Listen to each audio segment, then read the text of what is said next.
Olá, bom dia! Hoje nosso encontro é sobre um tema que toca a todos nós, os conflitos da vida. Sabe aquelas situações que nos marcam, que parecem deixar uma ferida aberta? Pode ser uma discussão no trabalho, uma decepção amorosa, ou até a saudade de um filho que foi morar longe. A boa notícia é que podemos olhar para esses momentos de uma forma diferente. Isso se chama ressignificar. É um convite para transformar a dor em aprendizado. Em vez de sermos reféns de uma memória ruim, nós podemos nos tornar protagonistas de uma nova história, uma história de superação e autoconhecimento. É um caminho poderoso que começa com a decisão de olhar para dentro. Muitas vezes, quando passamos por algo difícil, nosso primeiro impulso é esquecer, colocar uma pedra em cima do assunto. Mas o que acontece é que essa dor não desaparece. Ela fica guardada, escondida, e pode se manifestar de outras formas, como uma ansiedade constante, uma tristeza sem motivo aparente ou até mesmo em sintomas físicos. Ressignificar é justamente o oposto disso. É ter a coragem de revisitar o conflito, não para sofrer de novo, mas para entendê-lo com os olhos de hoje. É um processo de amadurecimento, de dar um novo sentido àquilo que, um dia, nos feriu. É como arrumar um quarto bagunçado, dá trabalho. Mas o alívio e a paz que vem depois são imensos. Claro que essa jornada nem sempre é fácil de fazer sozinha. Às vezes, o conflito é tão profundo que precisamos de uma mão amiga, de um profissional para nos guiar. Um terapeuta, um psicólogo, pode nos ajudar a encontrar as ferramentas certas para lidar com essas emoções. É um ato de amor próprio buscar ajuda. Não há vergonha nenhuma em admitir que precisamos de apoio para atravessar um momento delicado. Pelo contrário, é um sinal de força e de um profundo desejo de ficar bem. Lembre-se que cuidar da nossa saúde emocional é tão importante quanto cuidar da nossa saúde física. Um profissional pode iluminar cantos escuros que nem sabíamos que existiam. O primeiro passo prático nesse processo é identificar o que chamamos de biochoque. Parece um nome complicado, mas a ideia é simples. É o momento exato em que o conflito aconteceu. Aquele evento inesperado, dramático e para o qual não tínhamos uma solução na hora. Foi a notícia de uma demissão? Foi uma frase dura que você ouviu? Tente voltar no tempo e identificar esse ponto de partida. Reconhecer esse momento é fundamental, porque é a raiz de tudo o que veio depois. É como encontrar o início do novelo de lã para poder desembaraçá-lo com calma e paciência. Esse reconhecimento inicial já é um grande avanço na sua jornada de cura. Nosso corpo é incrivelmente sábio. Ele sempre tenta nos proteger e nos ajudar a sobreviver, mesmo que a gente não perceba. Quando vivemos aquele biochoque, aquele conflito inesperado, o corpo reage. Ele busca uma solução biológica para o problema emocional que estamos enfrentando. Vamos pensar no caso da Maria, que conversamos aqui no programa. Ela começou a sentir uma gastrite terrível depois de ouvir do chefe que seu projeto não era bom o suficiente. Para o cérebro dela, essa crítica foi como engolir algo indigesto, algo que ela não conseguia aceitar ou digerir. A gastrite, então, foi a resposta do corpo, uma tentativa de produzir mais ácido para digerir aquela contrariedade. Outro exemplo é o do João, que desenvolveu um eczema nas mãos depois que seu filho se mudou para outro país. O eczema, uma condição de pele, muitas vezes está ligado a conflitos de separação ou de contato indesejado. Para o João, a partida do filho foi uma separação dolorosa, um contato que ele perdeu. A pele, nosso órgão de contato com o mundo, refletiu essa dor. Entender esse sentido biológico não é para culpar a emoção pelo sintoma, de forma alguma. É para compreender a conexão profunda que existe entre o que sentimos e o que nosso corpo manifesta. É uma linguagem silenciosa que, quando aprendemos a decifrar, nos dá pistas valiosas sobre nossas feridas emocionais. Depois de identificar o evento e entender a possível resposta do seu corpo, o próximo passo é revisitar a percepção original daquele momento. Feche os olhos por um instante e se permita voltar àquela cena. O que você sentiu exatamente? Foi medo? Raiva? Humilhação? Abandono? Tente nomear a emoção principal. No caso da Maria, talvez tenha sido uma profunda sensação de desvalorização. Para o João, uma tristeza imensa misturada com um sentimento de impotência. É importante ser honesto consigo mesmo, sem julgamentos. Acolha essa emoção que você sentiu. Ela era a única resposta que você tinha naquele momento, com os recursos que possuía. Essa revisão não tem o objetivo de fazer você sofrer novamente. O objetivo é tomar consciência. É como assistir a um filme pela segunda vez e perceber detalhes que você não tinha visto antes. Agora, você não é mais a mesma pessoa daquela época. Você já viveu outras coisas, aprendeu mais sobre si. Essa distância permite que você olhe para aquela versão sua do passado com mais compaixão e entendimento.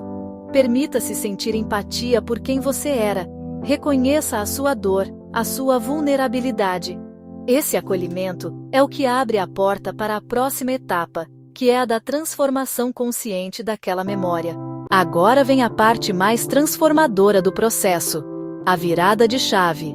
Depois de entender o conflito e acolher a emoção que você sentiu, é hora de, conscientemente, mudar a sua percepção sobre o que aconteceu. Isso não significa fingir que não doeu ou que foi bom. Significa encontrar um novo ângulo, uma nova interpretação para aquele fato. A Maria, por exemplo, pode olhar para a crítica do chefe não mais como uma prova de sua incompetência, mas como um feedback, talvez mal colocado, que a impulsionou a buscar novos conhecimentos e a se tornar uma profissional ainda mais forte. Ela pode perceber que sua identidade não se resume àquele projeto. Para o João, com a saudade do filho, a mudança de percepção pode ser enxergar a partida não como um abandono, mas como um voo necessário para o crescimento dele. Ele pode começar a ver o sucesso e a independência do filho como um reflexo do bom trabalho que ele fez como pai. Pode transformar a tristeza da ausência no orgulho pela jornada do filho. Essa mudança de perspectiva é uma escolha ativa. É você dizendo para o seu cérebro: ok, naquela hora eu senti aquilo, mas hoje eu escolho ver essa situação de outra maneira. Hoje, eu tenho outros recursos para lidar com isso. É um diálogo interno que reescreve o roteiro da sua memória. Essa mudança de percepção altera diretamente a nossa resposta emocional. Quando a Maria deixa de se sentir desvalorizada e passa a se ver como alguém que superou um desafio, a sensação de algo indigesto começa a se dissolver. A raiva ou a humilhação dão lugar ao orgulho e à autoconfiança. Para o João, quando o orgulho pelo filho se torna maior que a dor da separação, o sentimento de perda diminui. A emoção que alimentava o sintoma físico começa a perder a força. É um processo gradual, claro, mas muito poderoso. A cada dia que você reforça essa nova percepção, você enfraquece a antiga conexão neural e fortalece uma nova. É nesse ponto que você começa a reconhecer os novos recursos e as fortalezas que adquiriu por causa daquele conflito. Talvez aquela situação difícil tenha te tornado mais resiliente. Talvez você tenha aprendido a colocar limites, a se comunicar melhor ou a valorizar mais as suas próprias qualidades. Todo desafio, por mais doloroso que seja, traz consigo um presente escondido. A tarefa da ressignificação é desembrulhar esse presente. Faça uma lista. O que você aprendeu com essa experiência? Em que você se tornou uma pessoa melhor? Reconhecer esses ganhos é fundamental para consolidar a nova percepção e se sentir grato pela jornada, incluindo as partes difíceis dela. A mudança de percepção é poderosa, mas ela se torna ainda mais real quando a acompanhamos de ações práticas. Falar não é o suficiente. Precisamos agir para que nosso corpo e nossa mente entendam que o conflito realmente acabou.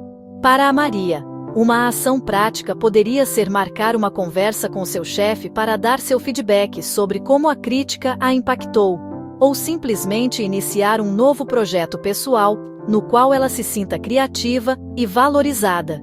São atitudes que movem a energia, que mostram para ela mesma que ela retomou o controle da sua vida profissional e que não está mais paralisada por aquele evento. Para o João, a ação pode ser agendar uma chamada de vídeo regular com o filho, não para lamentar a distância, mas para celebrar as conquistas dele. Ou, quem sabe, começar um novo hobby, algo que ocupe suas mãos e sua mente de forma positiva, como jardinagem ou marcenaria. Essas ações concretas ajudam a preencher o espaço que antes era ocupado pela dor. Elas criam novas memórias e novas rotinas que reforçam a mensagem de que a vida continua e pode ser muito boa. Cada pequeno passo prático é uma declaração de que você está se movendo para a frente, deixando o passado em seu devido lugar. Uma parte essencial dessas ações é a liberação emocional. Às vezes, mesmo depois de entendermos tudo, a emoção antiga ainda está presa no corpo. É preciso dar uma vazão para ela. Escrever uma carta, que você não precisa enviar, para a pessoa envolvida no conflito, expressando tudo o que você sentiu, pode ser libertador. Praticar um esporte, dançar, cantar bem alto no carro, ou até mesmo chorar conscientemente, permitindo que a tristeza saia, são formas de limpar o sistema. Não tenha medo de sentir. A emoção só quer ser reconhecida e liberada. Ao fazer isso, você está tirando um peso enorme das suas costas. E, finalmente, chegamos a um passo delicado e fundamental: o perdão. Perdoar não significa concordar com o que aconteceu ou dizer que o outro estava certo. Perdoar é uma decisão de não carregar mais o fardo da raiva e do ressentimento. É um presente que você dá a si mesmo. Primeiro, perdoe o outro, se for o caso, para se libertar dessa conexão de dor. E, o mais importante, perdoe a si mesmo. Perdoe-se por não ter sabido agir de outra forma na época, por ter se sentido frágil ou por ter permitido que aquilo te afetasse tanto. Você fez o melhor que podia com a consciência que tinha. O auto-perdão é o ato final de amor próprio que sela esse processo de cura. Depois de todo esse processo de ressignificação, a etapa final é integrar essa nova visão na sua vida diária. Não é algo que acontece da noite para o dia, mas um exercício contínuo de se lembrar da sua nova perspectiva. Quando uma lembrança do antigo conflito surgir, ou quando você se deparar com uma situação parecida, a sua reação será diferente. Em vez de sentir aquela pontada de dor antiga, você se lembrará da força que descobriu e do aprendizado que tirou da experiência. Você terá novos recursos internos para lidar com os desafios. A Maria, ao receber um novo feedback no trabalho, não se sentirá mais atacada, mas curiosa para aprender. Essa nova percepção se torna parte de quem você é. É como aprender a andar de bicicleta. No começo, você precisa de muita atenção, mas depois se torna natural. Integrar essa nova visão significa viver de acordo com ela. Significa tomar decisões baseadas na sua força, e não no seu medo. Significa se relacionar com as pessoas a partir de um lugar de autoconfiança e paz interior.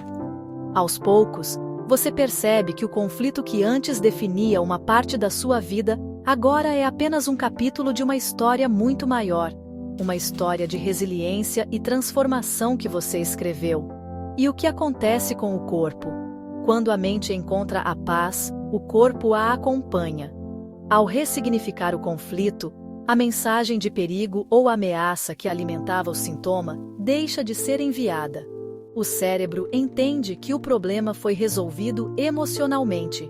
É aqui que o corpo pode finalmente entrar em seu processo natural de cura. A gastrite da Maria pode começar a diminuir, pois não há mais uma contrariedade indigesta para combater. O eczema do João pode melhorar, pois o conflito de separação foi resolvido internamente com a aceitação e o orgulho.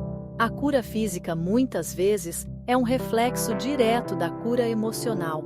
É importante saber uma coisa: às vezes, no início da fase de cura, os sintomas podem até aumentar um pouco antes de melhorar.